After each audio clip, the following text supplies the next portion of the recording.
পারে। আজকে কত মা বোনেরা, আজকে যেমন আশার মেয়েদের ফোন দেওয়া হয়েছে, আইসিডিএস এর মেয়েদেরও সম্ভবত দেওয়া হয়েছে। ফলে কি হচ্ছে? দেওয়া হয়নি আইসিডিএস যদি না দেওয়া হয়ে থাকে তাহলে আইসিডিএসটাও করে দেওয়া উচিত। তার কারণ একটা ফোন থাকলে আশার মেয়েরা পেয়েছে, না পেয়েছে আমি টাকা দিয়েছি। হয়তো নতুন যারা যোগ্য করেছেন তারা, আপনারা দুয়ারে সরকারে নাম লেখাবেন, যারা পাননি দুয়ারে সরকারে নাম লেখাবেন, কারণ আশার মেয়েদের ফোন অনেক দিন আগে স্যাংশন করা হয়েছে।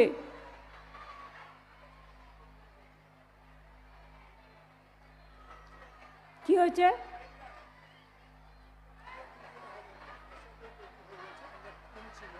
আচ্ছা, আশাদের ফোনটা কেনা হচ্ছে, টেন্ডার হয়ে গেছে, আশাদের ফোনটা কেনা হচ্ছে, ওরা টেন্ডার অলরেডি রেডি করেছে।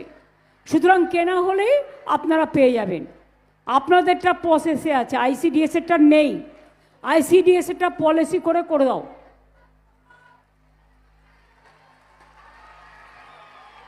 একটা ফোন থাকলে ওরা আমাদের অনেক কাজ করে।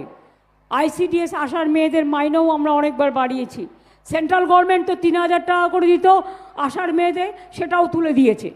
90% টাকা সেন্ট্রাল গভর্নমেন্ট দিত আইসিডিএসকে, এখন 40% করে দিয়েছে। ম্যাক্সিমাম টাকাটা আমাদের দিতে হয়। তার কারণ আমরা চাই ওরা ভালো থাকলে আমার মায়েরা ভালো থাকবে, আমার বোনেরা ভালো থাকবে। যখন কোভিডের সময় কেউ বেরোতো না, এরা বেরোতো, বাড়ি বাড়ি গিয়ে এরা প্রত্যেকটা মানুষকে পরিষেবা দিত। আমার কৃষকরা আজকে বিনা পয়সায় কৃষি বিমা করে দিয়েছি আমরা। বিনা পয়সায় জমি যদি বন্যায় নষ্ট হয়ে যায়, পোকা ধরে, ক্ষতি হয়, তাছাড়াও বছরে কৃষকদের 10,000 টাকা করে আমরা দিই। কোনো কৃষক মারা গেলে কৃষক বন্ধু তার পরিবার 2 লক্ষ টাকা পায়। এটা মাথায় রাখবেন। কাজেই এইভাবে অনেক করা হয়েছে, সবটা তো একটা মিটিংয়ে বলা সম্ভব নয়। আমি বলতে চাই, মা বোনেরা যেমন আমাদের ভবিষ্যৎ, ছাত্রছাত্রীরাও আমাদের ভবিষ্যৎ। ছাত্র এবং যৌবনকে আগামী দিন এগোতে হবে এবং বয়োজ্যেষ্ঠদের সম্মান দিয়ে, শিক্ষক শিক্ষিকাদের সম্মান দিয়ে সারা বিশ্ব জয় করতে হবে। কেউ ডাক্তার হবেন, কেউ ইঞ্জিনিয়ার হবেন, কেউ প্রফেসর হবেন, কেউ টিচার হবেন। হার মানবেন না, কখনো হার মানবেন না। যেটা সত্য সেটাকে গ্রহণ করবেন, যেটা অসত্য সেটাকে পরিহার করবেন।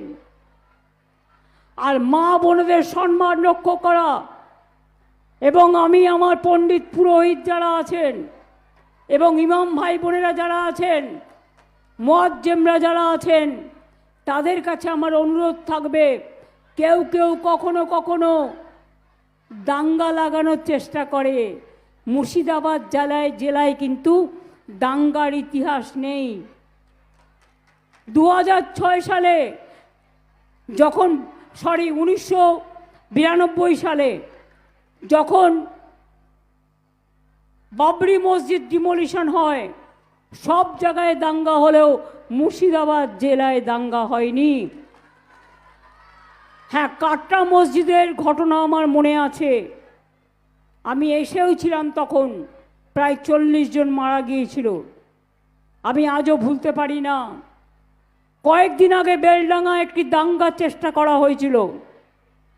আমার ধন্যবাদ উভয় সম্প্রদায়কে, এবং বিশেষ করে প্রশাসন, ইমামরাও একটা ভালো ভূমিকা নিয়েছিলেন। আর এমএলএ